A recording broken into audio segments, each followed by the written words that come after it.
Actually, it was the year 1982 when Government of India launched the National Tourism Policy. Yes, sir.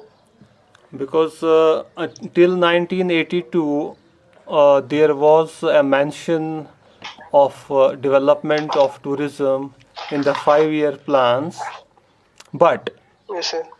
there was a proper policy for tourism was not there. So it was in the year 1982 when Government of India launched the National Tourism Policy.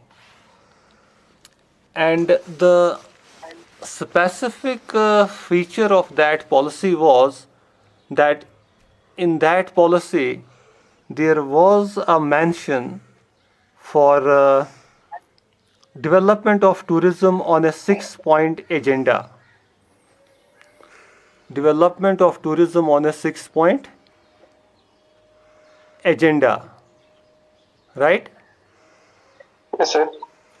So that was actually the main aspect of that policy, and that 6-point agenda was based on one was because they were Hindi words were used in that, that is swagat. Swagat means welcome. Yes, sir. There was Suchna. Suchna means information. Yes, sir. There was Suvidha. You know the Hindi word Suvidha? Suvidha means facilitation. Facility. Yes, sir. Facilitation, okay? And Yes, sir. there was Suraksha. Suraksha means safety. Protection. Yes, Protection. Yes. safety, protection. There Yes, sir. was Sahyog. Sahyog. Sahyog means cooperation. Cooperation. Oh, Cooperation.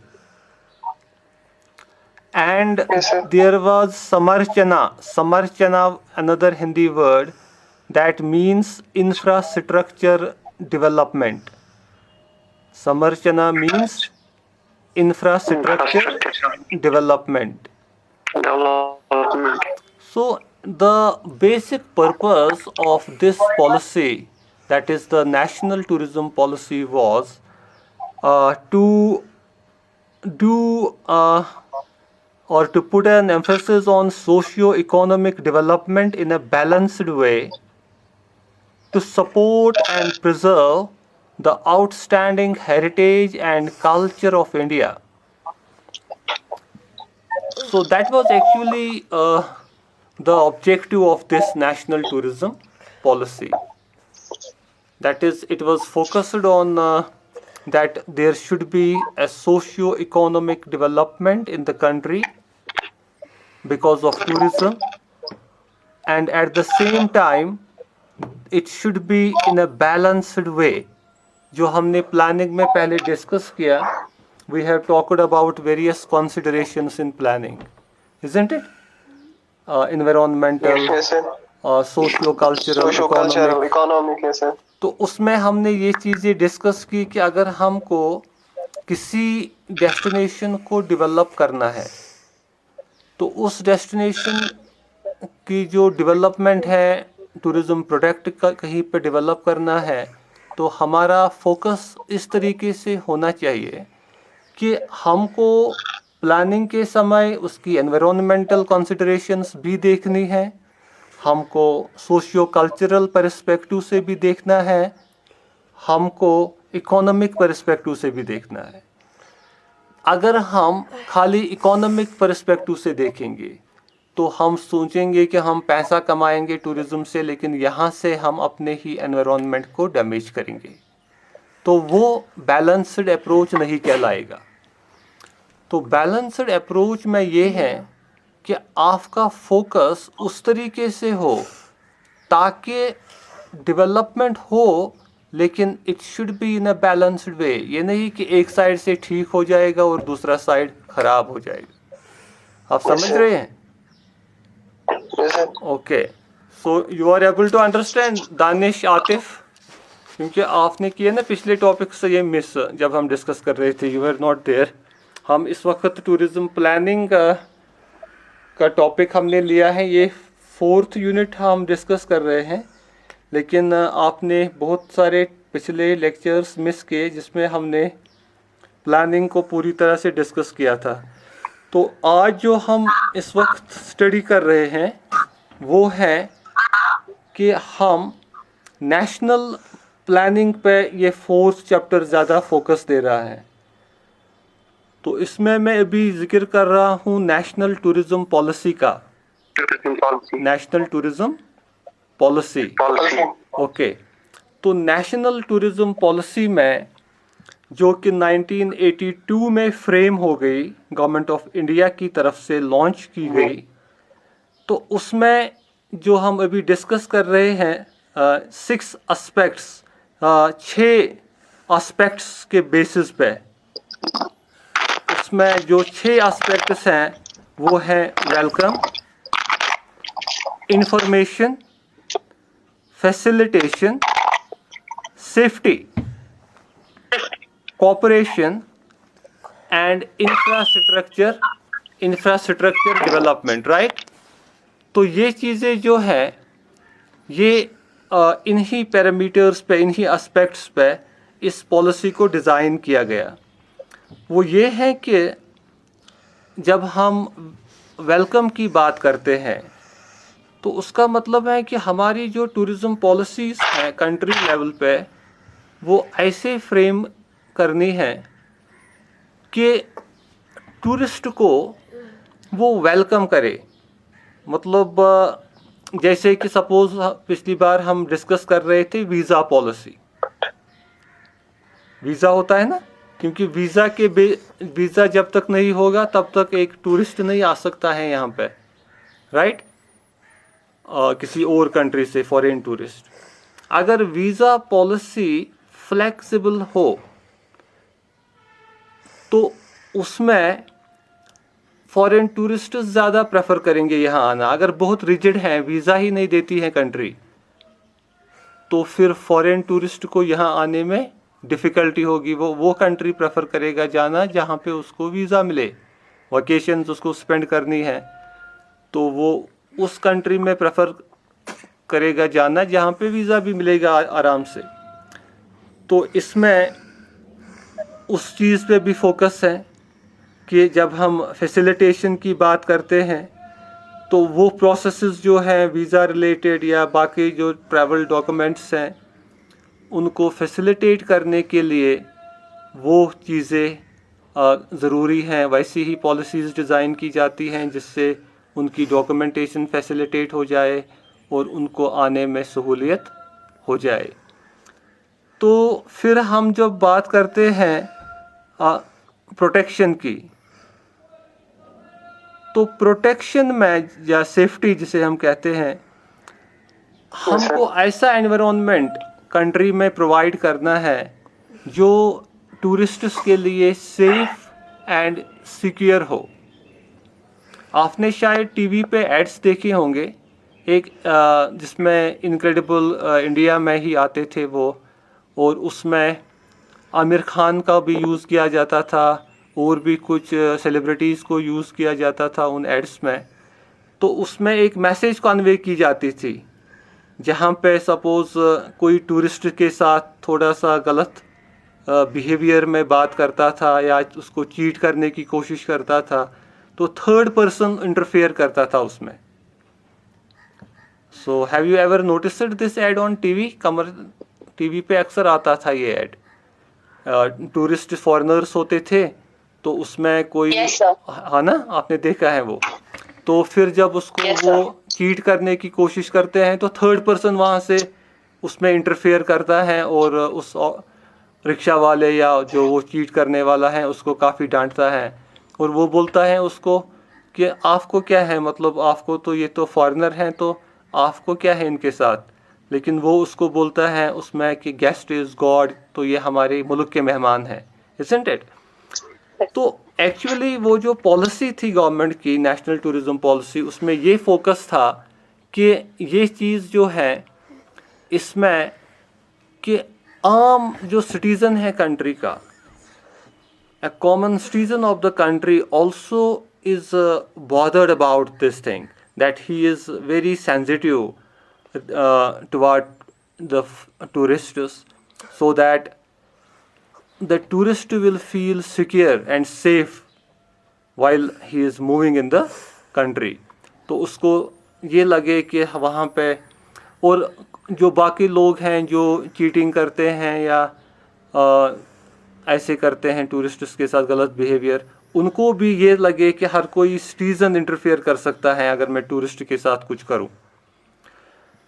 तो ये होता है actually एक ऐसा environment create करना जहां पे एक tourist safe and secure feel करे अपने आप को, क्योंकि जब तक वो सेंस ऑफ सिक्योरिटी उसमें नहीं आएगा तो तब तक एक टूरिस्ट उस जगह सेटिस्फाई नहीं होता है।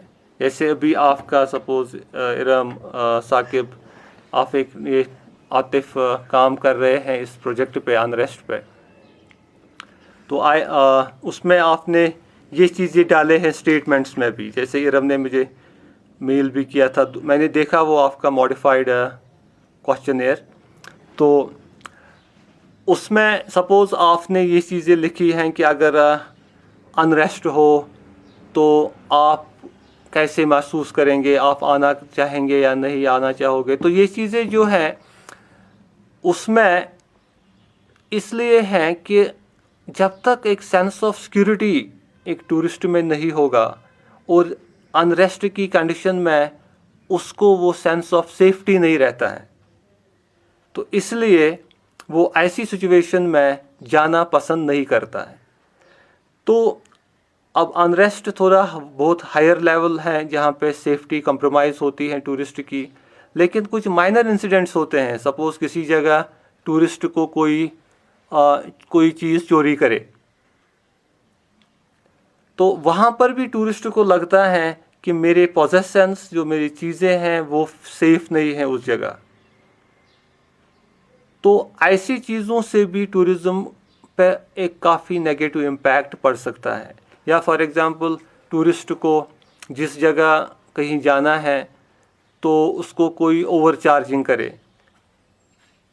किसी जगह फेयर है सपोज़ 200, उससे 500 ले, तो यहाँ पर भी जो टूरिस्ट हैं उसमें उस इलाके में ट्रस्ट नहीं रहता है। उस इलाके में ट्रांजैक्ट करना या कोई चीज़ खरीदेगा और उसको एक डुप्लीकेट प्रोडक्ट दिया जाएगा, तो वहाँ पर भी टूरिस्ट को जो फैक्टर ऑफ ट्रस्ट है वो नहीं रहता है और उसमें कुछ मुश्किलात आती हैं।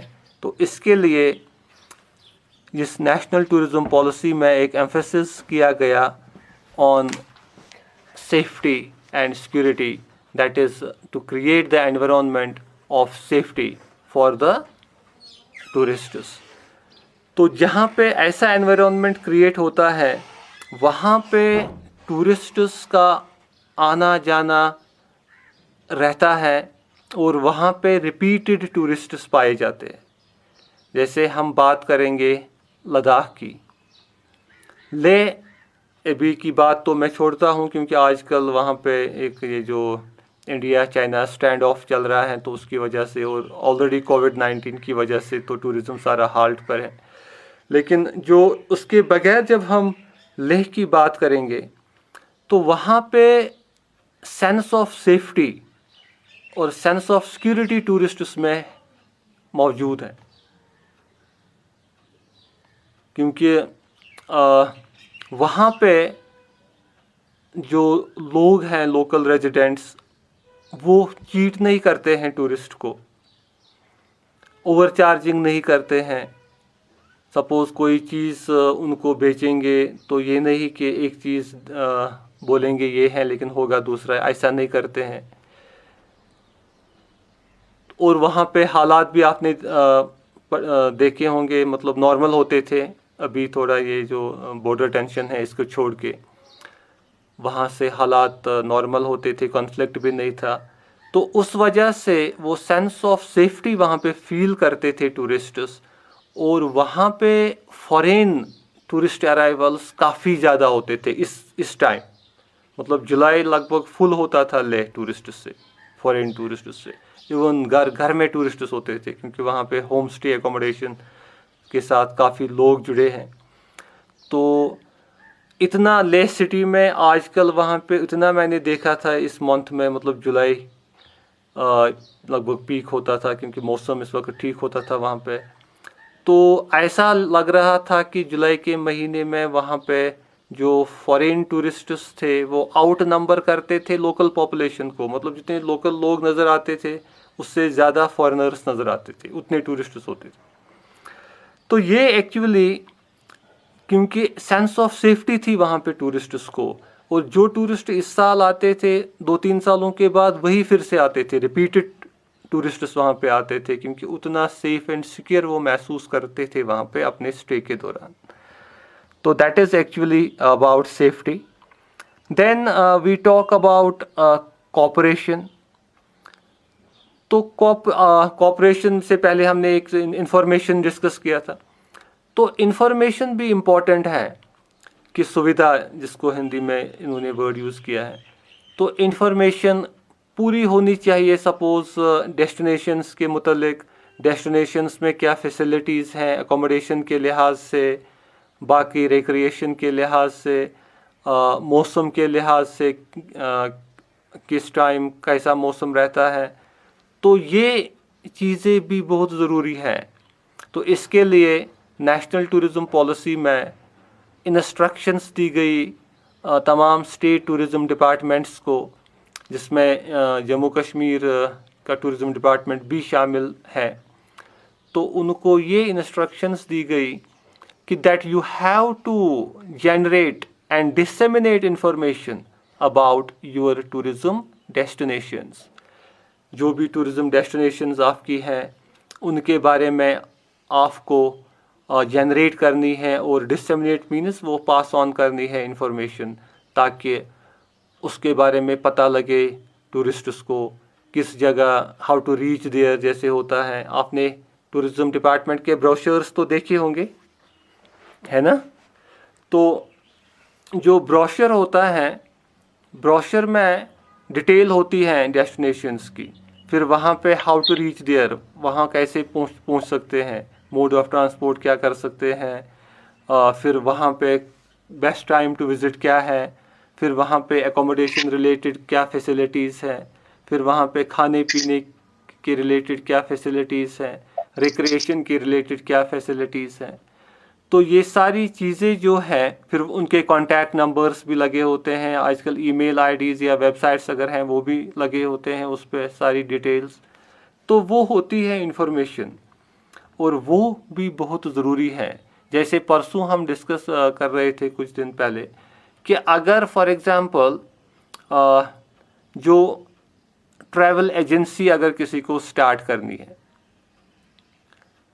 या कोई अपनी टूर पैकेज डिज़ाइन करता है, तो फिर वो टूरिज़्म डिपार्टमेंट के साथ उसका जो पोर्टल है, उसके पोर्टल में उसका नाम रहता है रजिस्टर्ड ट्रैवल एजेंसीज़ में, और इसके पास क्या क्या फैसिलिटीज़ हैं, किस टाइप के टूर्स ये ऑपरेट करता है, और वो भी इंफॉर्मेशन में आता है, ताकि वो इंफॉर्मेशन डिसेमिनेट हो टूरिस्ट्स को।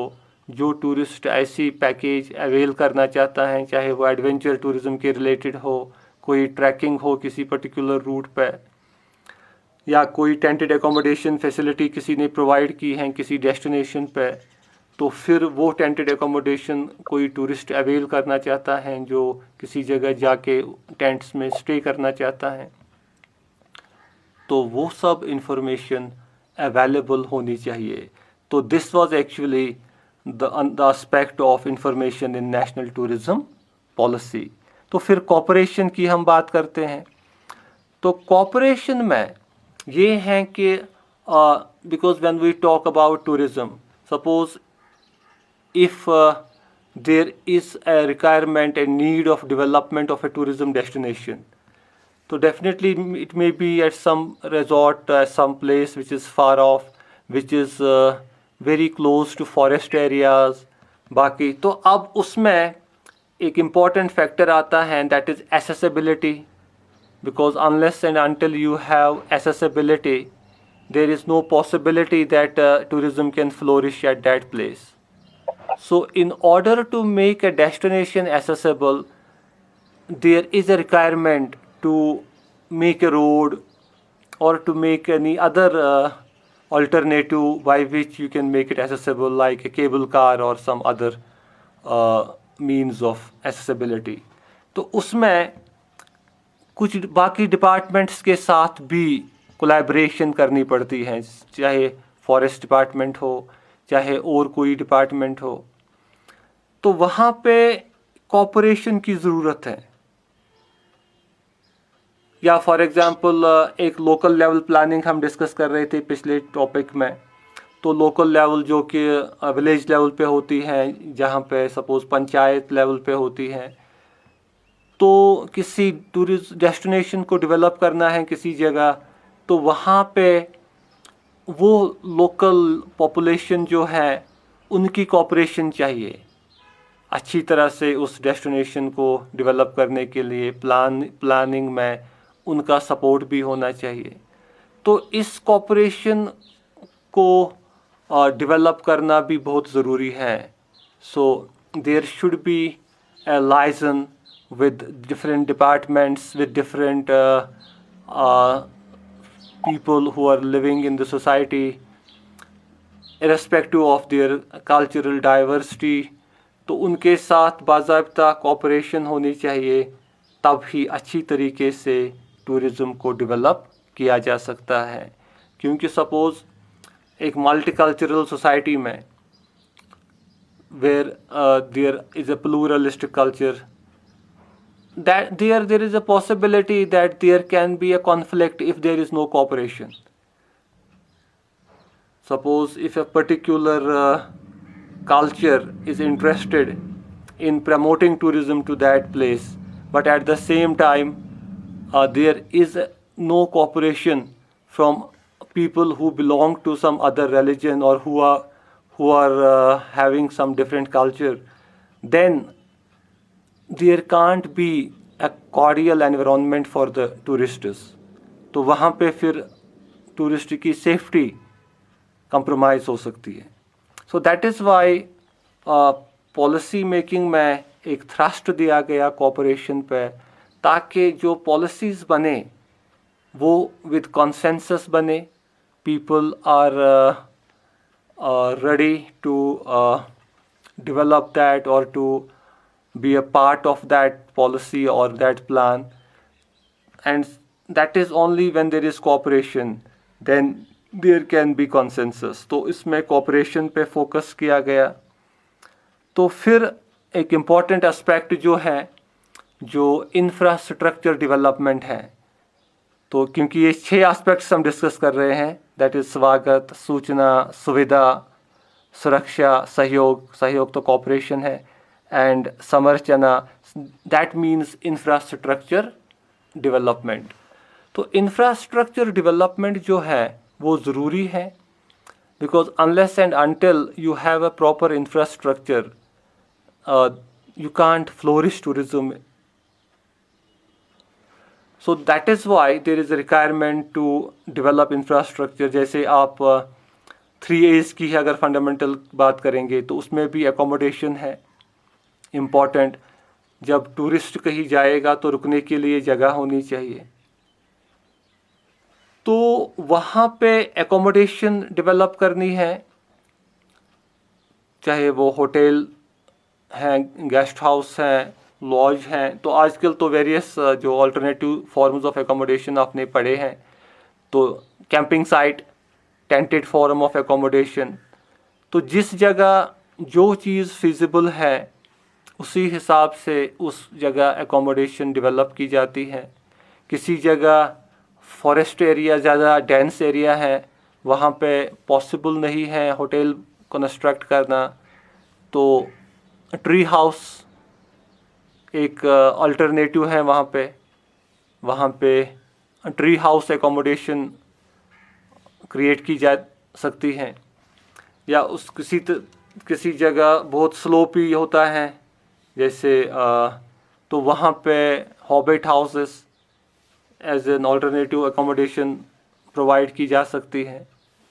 तो इस तरीके से जो इंफ्रास्ट्रक्चर डेवलपमेंट है, या इंफ्रास्ट्रक्चर डेवलपमेंट में बहुत चीज़ें आजकल आती हैं, क्योंकि आजकल टूरिस्ट्स को कम्युनिकेशन मींस भी होने चाहिए।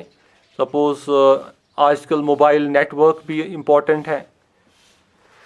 तो टूरिज़म डेस्टिनेशंस पे जो मोबाइल कनेक्टिविटी है वो तब होगी जब वहाँ पे mobile related infrastructure superstructure create हुआ होगा, जैसे मोबाइल टावर्स हैं, बाकी सब चीज़ें हैं। तो वो चीज़ इंफ्रास्ट्रक्चर डेवलपमेंट में आता है। या हेल्थ केयर की बात करें, क्योंकि टूरिस्ट ये भी देखता है कि कहीं सपोज़ वो गया और उस जगह वो बीमार हो गया, उसको मेडिकल एड की ज़रूरत पड़ी, तो वहाँ पे उस डेस्टिनेशन पे हेल्थ केयर भी होना चाहिए। तो चाहे हॉस्पिटल या बाकी चीज़ नर्सिंग होम हो, तो वो भी इंफ्रास्ट्रक्चर में आता है, क्योंकि टूरिस्ट में नीड डैट ऑल्सो, बिकॉज ये पता नहीं है किसी को कि कब कोई बीमार हो सकता है। तो इसलिए इंफ्रास्ट्रक्चर डेवलपमेंट पे भी इसमें काफ़ी फोकस किया गया। That is how to develop the infrastructure so that it will cater to the needs of the tourists. So this was actually about National Tourism Policy 1982. So I think today it is enough for as far as the tourism policy is concerned, and we will have a discussion on the project now. Okay.